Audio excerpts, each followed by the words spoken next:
Greetings, my friends and enemies. I'm glad you are here. It's a bit of a weird one today since I'm running solo, which, I mean, it's pretty normal, but it has been a while since I've had to do anything pretty solo. So, without the Council of the Light this week, due to some scheduling errors, and here we are.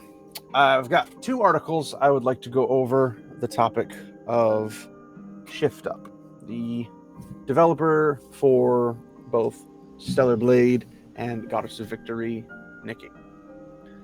So, Shift Up has had a bit of a controversial past, if you will. They have the mobile game Goddess of Victory Nikke, which is a game, mobile. I don't know what you expect. It's a mobile game. Mobile games are usually terrible. But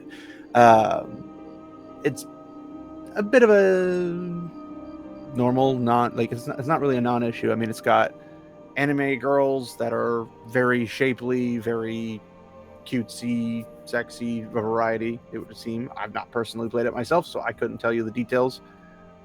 But they also made Stellar Blade, which I have a copy. I think you can see it, right? If I can get there. Right above the box here. Yeah, right there. And needless to say, it's a fun game. I'd say it's more like a Dark Souls light. It's got a lot of the Dark Souls aspects, but it's not Dark Souls. There are things to it that make the game super hard. There's other things that make it not really much of an issue. I would say, because I've been playing through it, I'm on the final boss of my first playthrough on Stellar Blade, and it was annoying at certain times, but once you learned oh, here's a little tip or trick here, it went pretty smoothly. I thought about doing a video about Stellar Blade, but with the upcoming news, I may or may not still do it. I don't know. But yes, needless to say, Shift Up's been kind of in a bit of a thing, not because of Goddess of Victory Nikke, but because of Stellar Blade. Stellar Blade being published by Sony, never is a good idea to be published by Sony. Just don't do it. Get somebody else, obviously not ESG investing, but find somebody else that will do it, because Sony is going to be problematic for your business one way or the other. But there were issues on both sides of the aisle, what do you want to call it, where you had some people were like, oh, Stellar Blade's too sexy, or has unrealistic body standards for women, or is physically harming women somehow, because just saying it makes it true, I guess. But there is a good thing, it entered into the video game industry and was throwing people off because, wait, we have non-hideous women for once. We have women who are attractive. Oh, wait, you mean this character is actually based off of an actual woman? What? And then, you get to have a good-looking woman dressed up in really nice clothes. I mean, my personal favorite's the bear outfit. The Kill Bill outfit's also pretty kind of cool. But there's a lot of these different types of outfits you can collect. There's different types of glasses, earrings, different accessories and stuff like that. You can even get outfits for your two companions. It's kind of fun. You can kind of go around. And the way they have the game is that you can go through and play through it 3 times to get 3 different endings, assuming you pick the right paths to go the right endings. But you can also unlock some extra stuff. So if you play through the first time, you unlock all the stuff. I went through the first time and just hit every single crate, every single chest, and everything that's specific and special to get everything I could. I'm going really, really deep to get it. So that way the second and third, I can kind of pick and choose what I want and pick things up from there. But then there was controversy with Stellar Blade on the opposite side of the aisle about censorship, or perceived censorship, or actual censorship. It's a little different. I've heard multiple theories. One of those theories is that Sony came in and told them, like, you have to change this. You can't have a bunny outfit with a big V slope on the chest where the breasts are, and you can't, do this, that, and the other. And they like added extra fabrics and stuff. Well, it turns out, allegedly, that some of these outfits are in fact real outfits, but they don't have the actual trademark or copyright or whatever you want to call it to actually use those designs. So they were using somebody else's designs, and thus they had to change them enough to where they would not get hit. But for them to come out and say that, oh, well, we copied somebody else's work and then we have to change them, would get them in legal trouble. So they don't want to do that. And they're like, well, it's better to have pissed off fans than to get in a legal battle and then lose and basically either harm and close the studio or something else. So it's just better to take the hit and just be like, oh, well, we adjusted some stuff, and that's that. And so they did some adjustments, again, allegedly, and there we are. So did Sony have a say in something? Maybe, maybe not. Sony's not exactly known to be the bastion of anti-censorship or freedom of choice or anything good, really. Sony's just not good. And it feels like every day I regret buying a PS5, like, regularly. I don't know why. It's just, I feel like I'm going to regret it. But there's kind of a good side to it or whatever. Like, the game still plays well. The game is still fun, if albeit just a bit wide open. And it was the first time I've ever played a game that I noticed, anyway, where when you rest to heal up, it would respawn everything in the game. And that was a new thing to me. And apparently that's a thing in Elden Ring and all that stuff. Like, I'm kind of learning this new because they're not the kind of games I typically grew up playing. I grew up playing RTSs like Age of Empires 2. They don't have respawn because, you're rested or anything. But they seem to barrel through that, and the patches they came out with didn't seem to harm the game or anything. Like, it seems to be doing okay.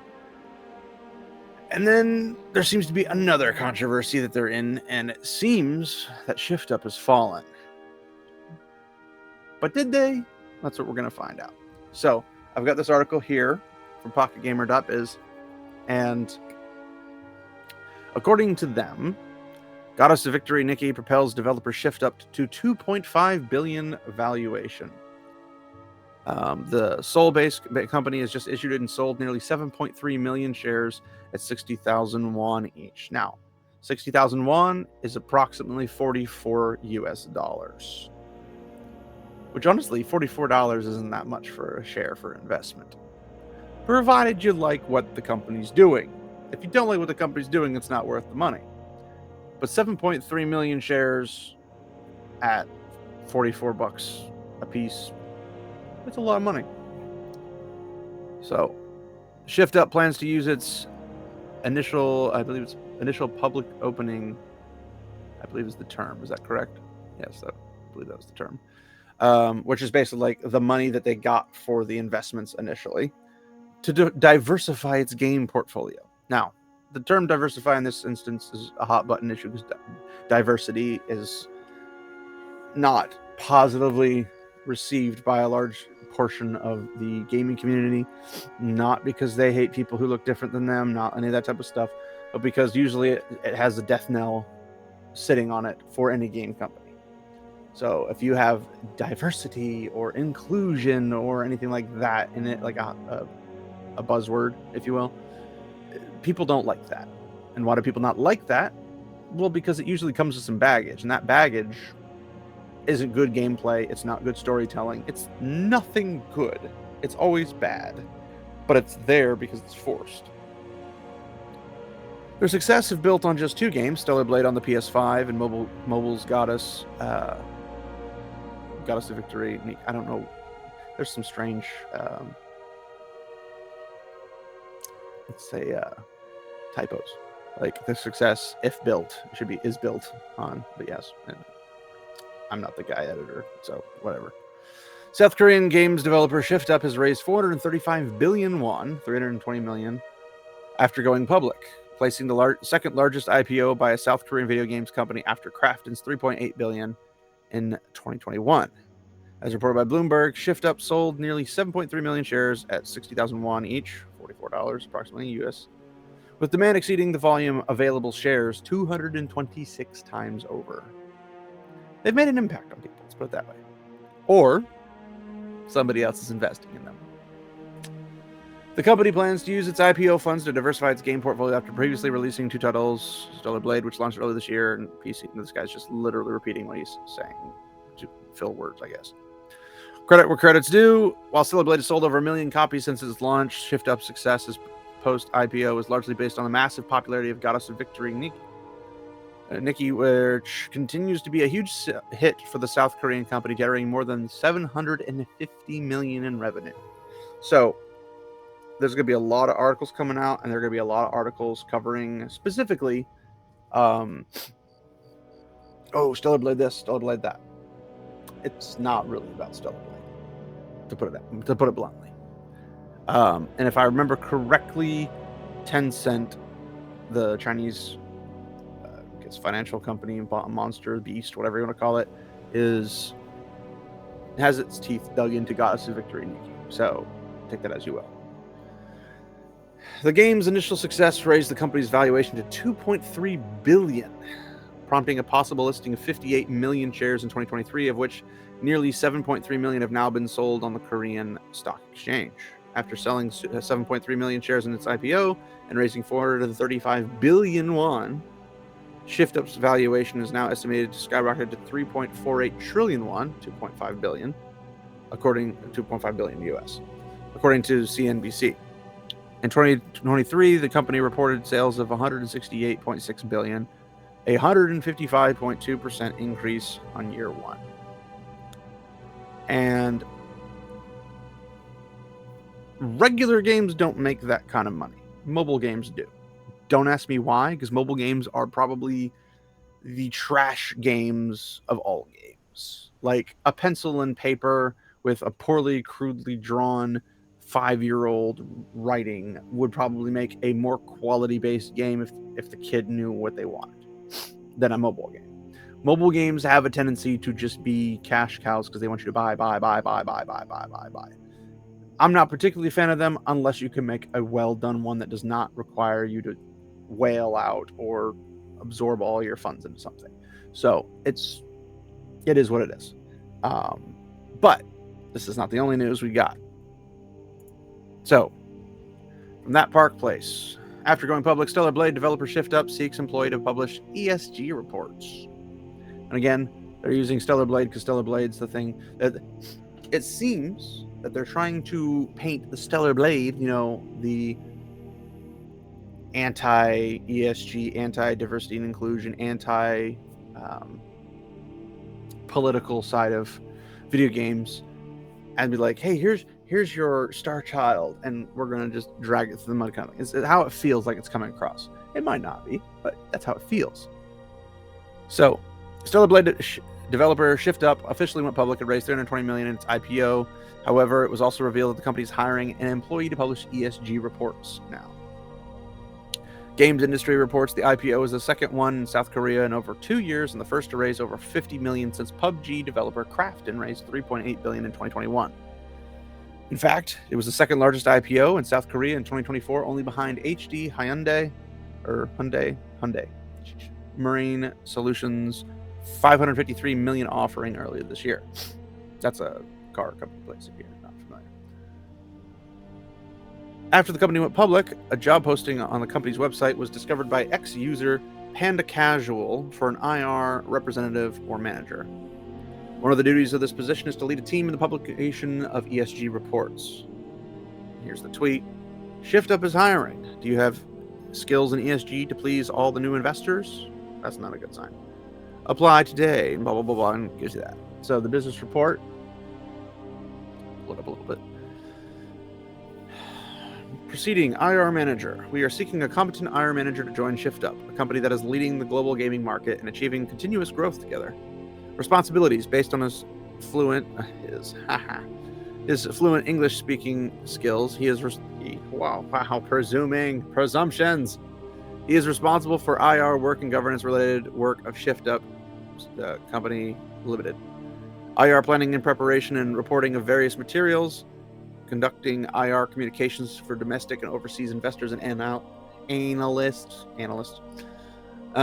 carrying out board meetings and other related work with consecutive English interpretation, lead other team member related tasks such as public discourse disclosure of listed companies, committee work, and publication of ESG reports. Qualifications: those with more than 7 years of experience in related field, securities company, research, listed company, IR, etc. I love when they do that. It's like, we need 7 years out of you prior to this. I'm like, well, if I had 7 years, why would I be coming to you? I would be somewhere else. Whatever. Those who lived or studied in an English-speaking country or fluent in English. A person with a high level of understanding in the capital market and proficiency in deck work. Those with research capabilities such as industrial analysis. Someone with communication skills targeting various stakeholders. Preferential treatment, someone with an overall understanding of the gaming industry. Doubt you're going to find one of those. Someone with IR experience as a listed game company. They want an all-in-one for this one particular job, it looks like, because they want somebody who does everything. But needless to say, ESG stands for environment, social, and governance, which doesn't make any sense grammatically, but whatever. And many companies have them in order to obtain money through various ESG funds. However, according to a report in Harvard Business Review, these funds have not performed well. It's almost like you're trying to get easy money and then you fail, and then you're shocked that you fail. Sanjay Bhagat, I'm probably butchering that name and I apologize, explained at the end of March 2022, to begin with, ESG funds certainly perform poorly in financial terms. In a recent Journal of Finance paper, University of Chicago researchers analyzed the Morningstar sustainability ratings of more than 20,000 mutual funds representing over 8 trillion of investor savings. Although the highest rated funds in terms of sustainability certainly attract more capital than the lowest rated funds, none of the high sustainability funds outperformed any of the lowest rated funds. In other words, not much has happened in favor of them. Then you have, not only do they perform poorly, but they don't actually deliver on what they promise. Baggett details, ESG funds don't seem to deliver better ESG performance either. Researchers at Columbia University and London School of Economics compared the ESG record of U.S. companies in 147 ESG fund portfolios and that of U.S. companies in 2,428 non-ESG portfolios. They found that the companies in the ESG portfolios had worse compliance record for both labor and environmental rules. They also found that companies added to ESG portfolios did not subsequently improve compliance with labor or environmental regulations. And Baggett even goes on to note that, quote, ESG targets may actually distort decision making, end quote. Now, I'm not sure if you knew this, but it's true. It is not like people are getting ESG money because they believe in the ESG cause or that they want to participate in the ESG. So it's not like it's going to be a thing that's going to benefit both the video gaming industry, or I guess just any industry that is taking on ESG, versus those that are not. And those that aren't focusing on ESG are doing better in ESG than those who are focused on ESG because they have to make investors happy. So why would you want to be an investor that invests in anything ESG if your goal is to make money? Because you're going to lose money. You're not going to gain money.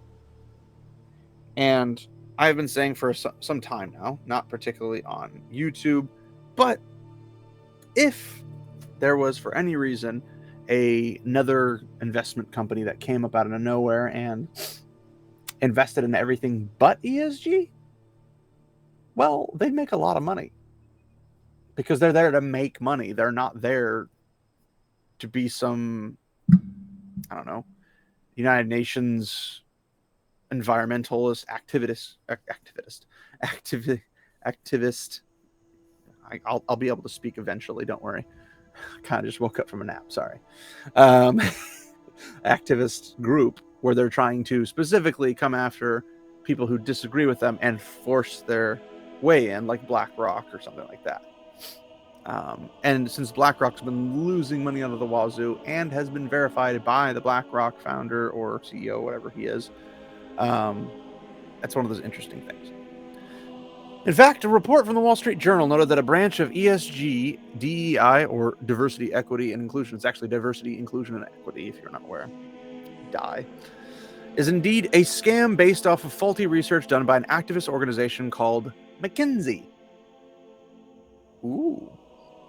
James McIntosh reported, quote, academics have tried to repeat McKinsey's findings and failed, concluding that there is no link between profitability and executive diversity, and the methodology of McKinsey's early studies, which helped create the widespread belief that diversity is good for profits, is being questioned, end quote.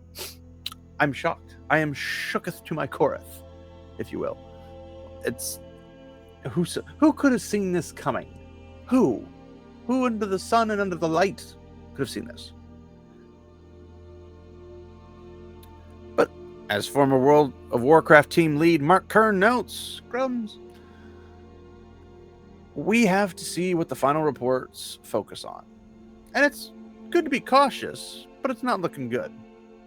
When they're trying to hire somebody for ESG, there are two possibilities.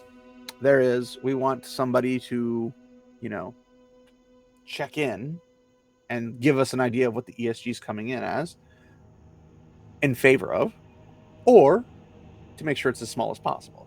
It's technically possible. You can use it kind of in a reverse manner, but I don't know the specifics. I am not a fly on the wall in ShiftUp's offices. I also don't speak Korean, so I couldn't tell you even if I was a fly on the wall. I am also not a recording device that I can take to somebody who could translate it from Korean into English and then tell you, but either way. From Grums on Twitter /X, ShiftUp has fallen. After going public, they will be required to publish ESG reports. Everyone does this, including Tesla, so we have to see what the final reports focus on. And again, this is where I'm wondering if this is a play to make it look like they're following ESG, but doing as little ESG as possible so they can get the money and then turn it around somewhere else.